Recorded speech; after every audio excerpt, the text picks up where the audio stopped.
The police report called it justified force, but the shaky cell phone video told another truth. Elijah Cross, a 65-year-old retired Special Forces colonel, lying broken on the pavement for having the audacity to intervene when officers harassed a frightened teenager. The fluorescent lights of Walker's Corner store buzzed overhead as Elijah Cross placed his items on the counter. It was nearly midnight, but his eyes were bright with purpose despite the late hour. The small pile included toothpaste, soap, several packets of hand warmers, and enough sandwiches to feed at least 10 people. "Major Cross, these midnight runs are going to be the death of you," said Maggie, the cashier, scanning each item with practiced efficiency. Her voice carried the familiar warmth reserved for regular customers. Elijah chuckled, the corners of his eyes crinkling behind wire-rimmed glasses. At 65, his face was a road map of life's journeys, lined but dignified, weathered but kind. "I'm too old for these midnight runs, Maggie. But the shelter doesn't get many visitors this late." He counted out exact change from a worn leather wallet. "Some folks only come out when they think no one's watching." Maggie nodded, understanding in her eyes. Everyone in the neighborhood knew Elijah's routine. Retired Special Forces colonel, current community pillar, midnight angel to those who needed it most. For 20 years since retiring from military service, he'd been making these late-night deliveries to the homeless shelter 6 blocks away. "You take care walking back, Colonel. Things aren't what they used to be around here." Elijah waved away her concern with the steady hand of a man who had faced far worse than dark streets. "I've navigated war zones, Maggie. I can handle 6 blocks." The night air had a bite to it as Elijah made his way down Gibson Street, plastic bags hanging from each hand. Street lights cast long shadows across cracked sidewalks. Some buildings stood proud and restored, fresh paint and new windows, while others remained boarded up, awaiting their turn in the neighborhood's uneven renaissance. His military training never left him, eyes scanning his surroundings, posture straight despite the years, footsteps measured and deliberate. As he turned onto Maple Avenue, voices echoed from an alley ahead. Elijah slowed his pace, squinting to make out the scene. 2 men in plain clothes had cornered a teenager against a brick wall. Even from a distance, Elijah could see the boy's hands trembling, his eyes wide with fear. "I swear I don't have anything. Please, just let me go home," the boy pleaded, his voice cracking with adolescent terror. One of the men pressed closer. "Then why'd you run?" "Nobody runs unless they're hiding something." Elijah hesitated only a moment before setting his bags down by a lamp post. Some instincts ran deeper than caution. He'd spent decades stepping into dangerous situations. This was no different. "Evening, gentlemen," Elijah called, approaching with deliberate calm. "Everything all right over here?" The 2 men turned sharply, one tall and broad-shouldered, the other shorter with a shaved head. Neither looked pleased at the interruption. "Police business," said the taller one, flashing a badge too quickly for Elijah to read. "Move along." Elijah maintained his measured pace, hands visible at his sides. "I was just concerned about the young man. He seems frightened." The teenager, no more than 16, wearing an oversized hoodie and jeans, looked at Elijah with desperate relief. "Sir, please." The shaved-headed officer cut in. "This doesn't concern you. My name is Elijah Cross. I run the community center over on Washington." He stood at parade rest, a lifetime of military bearing evident. "Maybe I could help mediate whatever's happening here." He turned to the boy. "Son, are you all right?" Before the teen could answer, the taller officer stepped between them. "You're interfering with police business, old man. Last warning." "I'm just trying to ensure everyone's safe," Elijah said, his voice steady. "The boy doesn't appear to be armed or dangerous." "He matches a description," the shorter officer snapped. "Now back off before you're obstructing justice." Elijah stood his ground, hands still open at his sides. "I'd like to see some identification, please. And I'd like to know what this young man is suspected of." The air changed. Something dangerous flickered across both officers' faces. "Run," Elijah whispered to the team. 500 miles away in a remote cabin nestled among pine trees, Cameron Cross sat cleaning a hunting rifle with methodical precision. At 40, his body was a weapon honed by military service, lean muscle, precise movements, and eyes that revealed nothing. The cabin's interior was Spartan, no photographs on the walls, minimal furniture, nothing personal except a trunk in the corner. His phone sat on the table, ignored. 15 missed calls in the past month. Cameron never answered. After 8 years in Special Operations Forces, rising to command his own unit, the silence of the mountains had become his only peace. When the phone buzzed again, he nearly ignored it. But something, instinct perhaps, made him check the screen. Unknown number. Cameron let it go to voicemail. A minute later, curiosity won. He pressed play. "My name is Thomas Washington. You don't know me, but I know your father. Your father's in the hospital. They almost killed him. Riverside Hospital, room 307. He might not make it this time." Cameron's hand tightened around the phone. 8 years of practice detachment cracked just slightly. He crossed to the trunk in the corner, opening it for the first time in years. Inside lay a stack of unopened envelopes, all addressed in the same careful handwriting. Beneath them, a photograph, a younger Elijah in dress uniform, medals gleaming, with his arm around a teenage Cameron, both smiling. A lifetime ago. Cameron pulled out the photo and one letter, still sealed. He didn't open it. Not yet. Instead, he reached for his duffel bag. 24 hours later, Cameron walked through the doors of Riverside Hospital. He wore jeans and a plain gray t-shirt, his military bearing impossible to disguise despite civilian clothes. His face betrayed nothing, no fear, no anger, no grief, just assessment. Everything about him screamed soldier, from his watchful eyes to his measured stride. As he approached the nurse's station, an elderly woman watering plants in the hallway dropped her watering can. Water pooled at her feet as she stared. "Lord have mercy," she whispered. "Cameron Cross." He nodded once, barely acknowledging her. "We didn't think you'd ever come back," she continued, her voice low enough that only he could hear. "Not after what happened with your mother." Cameron's jaw tightened imperceptibly. "Room 307, was all he said before walking past. The ICU was quiet except for the steady beeping of monitors. Cameron paused in the doorway of room 307, his stoic expression finally faltering. The man in the bed barely resembled the father he remembered. Elijah's face was a landscape of bruises in various shades of purple and yellow. His breathing was shallow despite the oxygen tube. Cameron moved to the bedside chair with military precision. He sat rigidly, hands clenched into fists on his knees. For a long moment, he simply watched the rise and fall of his father's chest. "I never got to say I was sorry," he finally whispered, voice rough from disuse. "He wouldn't want your sorry," came a woman's voice from the doorway. "He just wants you here."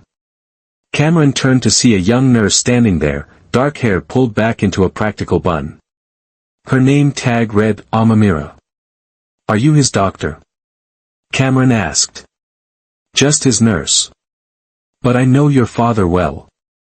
He runs a literacy program at the community center where my little brother goes." She hesitated, then stepped inside, closing the door behind her. "The official story is wrong." Cameron's eyes narrowed slightly. "What happened?" "Your father was protecting someone. A teenager who was being harassed by those cops." She reached into her scrubs pocket and pulled out a USB drive. "My cousin sees everything from his spot near the liquor store. He caught most of what happened." Cameron took the drive, his fingers closing around it. "Your dad was protecting someone again," Amamira said softly. "He's still a hero, even if no one sees it. Just like when he was in uniform." After she left, Cameron remained motionless beside the bed. The weight of the USB drive felt like a burning coal in his palm. The next morning dawned gray and drizzly as Cameron walked the streets of his childhood neighborhood. 8 years had changed things. Once familiar corner stores now sported artisanal coffee signs. Abandoned lots had transformed into modern apartment buildings with luxury living banners. Yet pockets remained untouched by this selective renaissance, blocks where poverty still pressed against every surface. Elijah's neighborhood sat at the crossroads of these two worlds. Cameron noted which buildings were boarded up, which had scaffolding suggesting imminent renovation. The pattern wasn't random. Well, I'll be damned. The prodigal son returns. Cameron turned to see a man approaching. Early 30s, clean-cut, but with faded tattoos visible at his neckline. Something familiar in the stance. Aaron? In the flesh. Aaron's smile didn't reach his eyes. Didn't think you'd remember me. You look different. Yeah, well, the old man saved me, got me into rehab, helped me get custody of my kid back. Aaron studied Cameron's face. You disappeared. There was no accusation in the words, just fact. Cameron didn't deny it. How is he? Aaron asked. Unconscious. Beaten badly. Aaron shook his head slowly. Not right what they did. Not right at all. He looked up and down the street before continuing. That boy he was helping. Marcus. Good kid. Works at the grocery on weekends. I need to find him, Cameron said. He's scared. Cops told him they'd come for his family if he talked. Aaron paused. But he's working today. Pierce's Market on Westfield. Cameron gave a single nod of thanks. Your father never gave up on any of us, Aaron called after him. Not even you. Pierce's Market was mostly empty when Cameron walked in. Behind the register, a lanky teenager with nervous eyes scanned items for an elderly woman. Cameron waited, browsing canned goods until the store emptied. The boy's hands trembled as he straightened items by the register. Marcus. Cameron approached slowly, hands visible. The teenager froze, eyes darting toward the exit. I'm not here to hurt you, Cameron said quietly. I'm Elijah Cross's son. Recognition and relief flooded the boy's face, followed immediately by shame. I ran, he whispered. I ran and left him there. He told you to run, Cameron corrected. Those cops, they just started checking me for no reason. I was walking home from my cousin's place. Marcus's voice shook. They didn't ask questions. They just attacked. Your dad stepped in and told me, run, son. Don't look back. So I did. Cameron's expression remained neutral, but something fierce burned behind his eyes. You did what he asked. That's all. Is he? Marcus couldn't finish the question. He's alive, Cameron assured him. Did you know those officers? Had you seen them before? Marcus shook his head. No, but they knew my name somehow. Called me by it before I even said anything. That's what was weird. As Cameron walked back toward the hospital, his phone rang, a number he recognized this time. He answered wordlessly. I heard you're back. A woman's voice, crisp and professional. Naomi. 8 years of silence and now you show up looking for what, exactly? His sister's tone was sharp enough to cut glass. I'm here for the old man, Cameron said simply. Really? Because you weren't here when Mom died. You weren't here when Dad got foreclosure notices. You weren't here for any of it. Cameron said nothing. I'll be there in an hour. Don't disappear again before I arrive. She hung up. Riverside Hospital's cafeteria was nearly empty when Naomi Cross walked in. At 37, she moved with purpose, tailored suit, briefcase in hand, eyes scanning the room until they landed on her brother. She'd always looked more like their mother, same determined chin, same analytical gaze. You look well, Cameron offered as she sat across from him. Save it. Naomi placed her phone on the table, screen up in case of important calls. What's your plan? I don't have one yet. Typical. She leaned forward.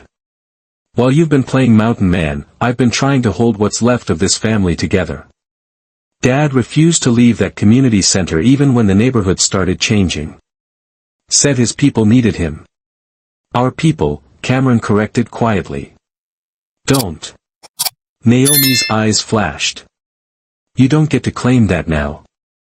Not after walking away. I had reasons. We all have reasons, Cameron.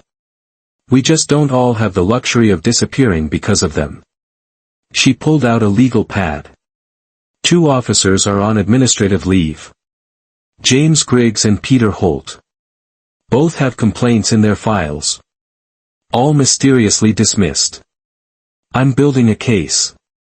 Have you been to the precinct? Of course I have. They stonewalled me, said Dad was combative and interfered with official police business. Her pen tapped against the paper. I need that video your nurse friend mentioned. Cameron hesitated. I haven't watched it yet.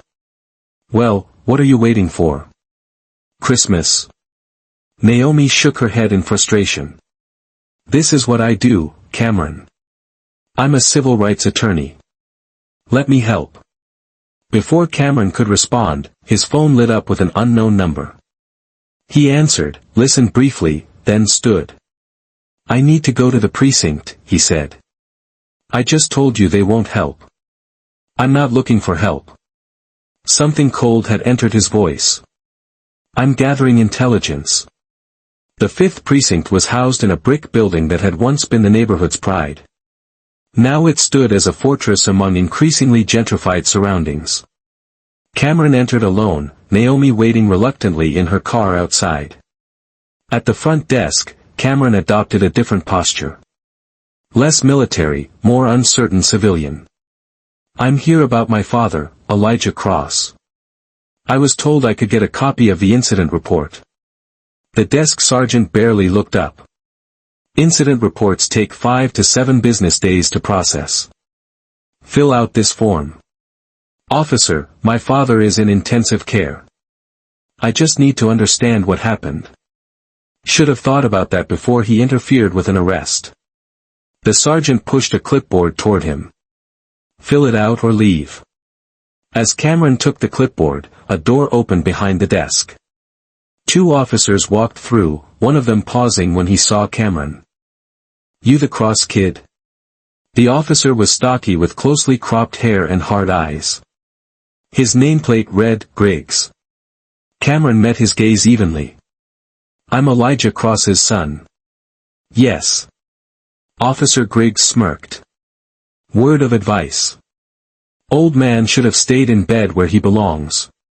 The clipboard bent slightly in Cameron's grip, the only outward sign of the rage flowing beneath his calm exterior. Thank you for the suggestion, he said evenly. As Griggs walked away laughing, Cameron committed every detail of his face to memory.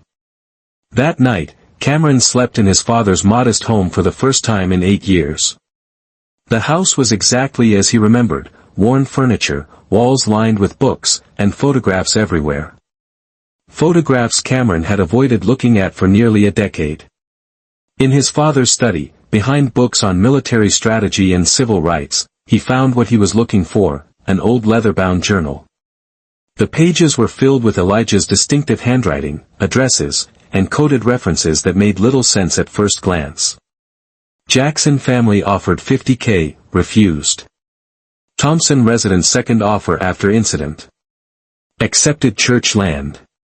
Final offer rejected. Pressure increasing. Cameron flipped through pages of similar entries, each more concerning than the last. A pattern was emerging, one that went beyond a simple case of police brutality. As he studied the journal, a knock at the door interrupted his concentration. He opened it to find an elderly man in clerical collar standing on the porch. Pastor Wilson, Cameron recognized his father's oldest friend. You look like him, the old man said, voice thick with emotion. Same eyes, same way of standing. Cameron stepped back, inviting him in. Once seated, Pastor Wilson got straight to the point. Your father stood in the way of money. That's what this is really about. Pastor Wilson's gnarled hands trembled slightly. They've been buying up properties all around the community center for 2 years. Elijah refused to sell. 6 months later, the abandoned lot behind Elijah's community center hummed with activity. What had once been a dumping ground for construction debris now featured fresh landscaping, newly poured concrete foundations, and the frame of a 2-story building rising from the earth.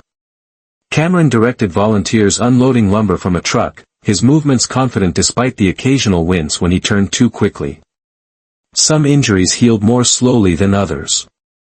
Looking good, Commander Cross, said Aaron's mother as she arrived with a cooler of sandwiches and drinks for the workers. Your daddy would be proud. Cameron nodded his thanks, glancing toward the center where Elijah met with community members in his office. Back to his routine of counseling and organizing, though now with a cane always at his side. The transformation of the lot into the Elijah Cross Veteran Support Center had become a symbol of the neighborhood's rebirth.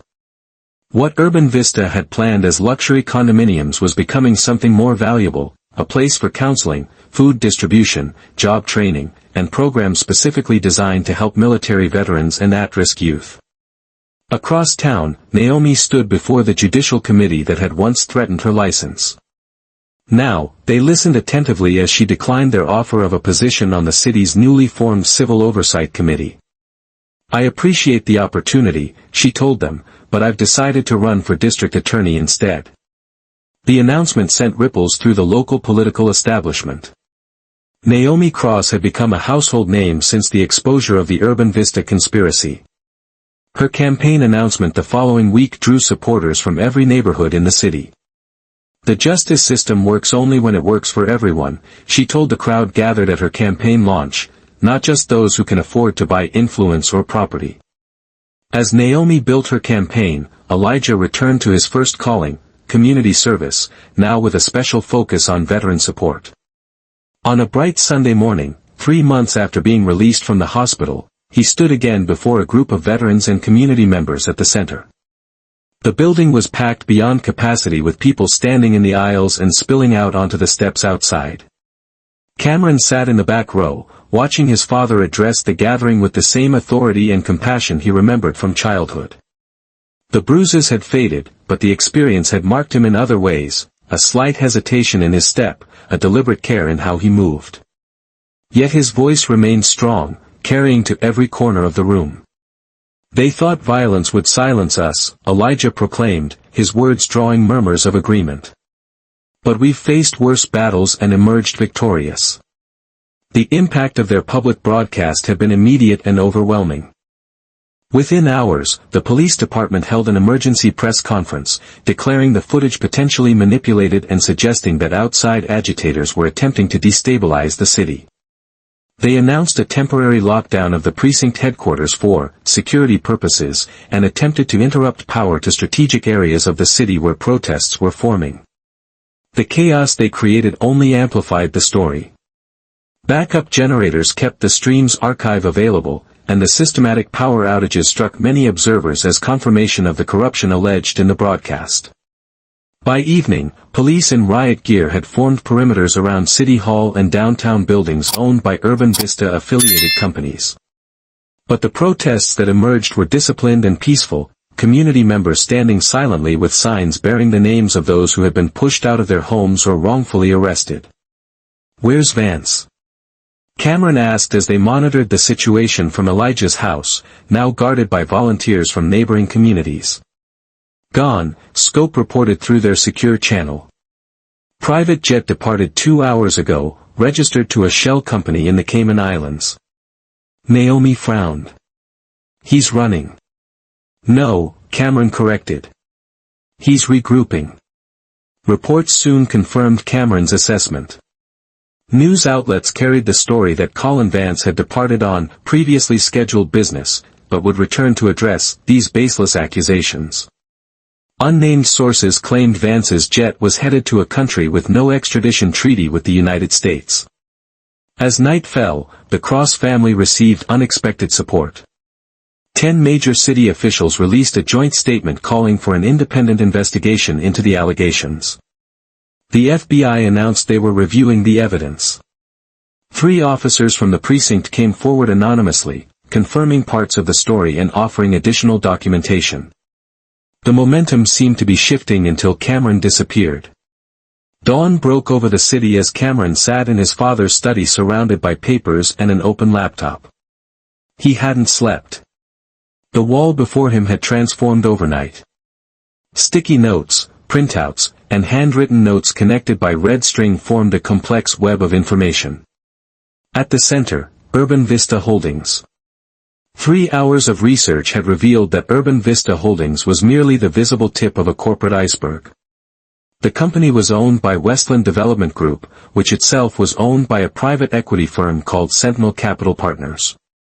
And controlling a majority stake in Sentinel was Colin Vance, former defense contractor, current real estate mogul. The name hit Cameron like a physical blow. Colin Vance, his former commanding officer. Cameron's phone buzzed with a text from Naomi, meeting with witnesses at 10 o'clock, hospital at 2. Don't be late. At the hospital, Cameron found Naomi already in their father's room. The sight stopped him at the threshold. Elijah was awake, eyes open, though clouded with pain medication. The breathing tube was gone, replaced by a nasal cannula. Dad, the word felt foreign on Cameron's lips after so many years. Elijah's eyes found him, recognition dawning slowly. Cameron, he whispered, voice raspy from the tube.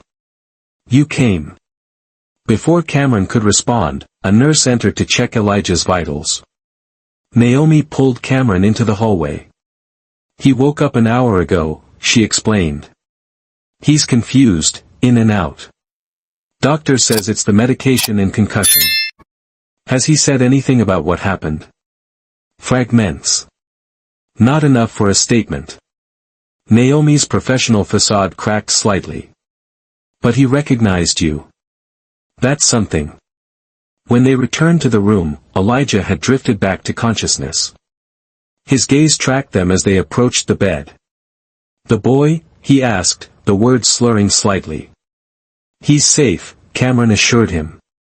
You told him to run. Relief softened Elijah's battered features. Good.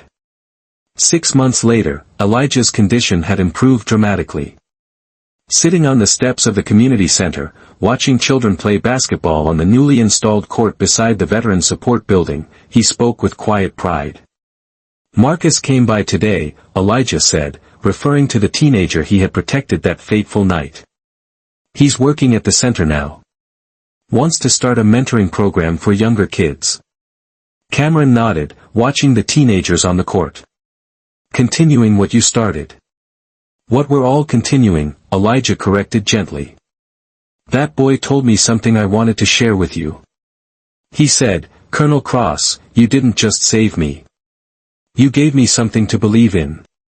The words hung in the air between them. A testament to the power of standing firm when it would have been easier to step aside.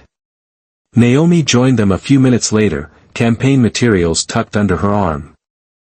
Almamira arrived shortly after, recording equipment in hand for her latest podcast episode.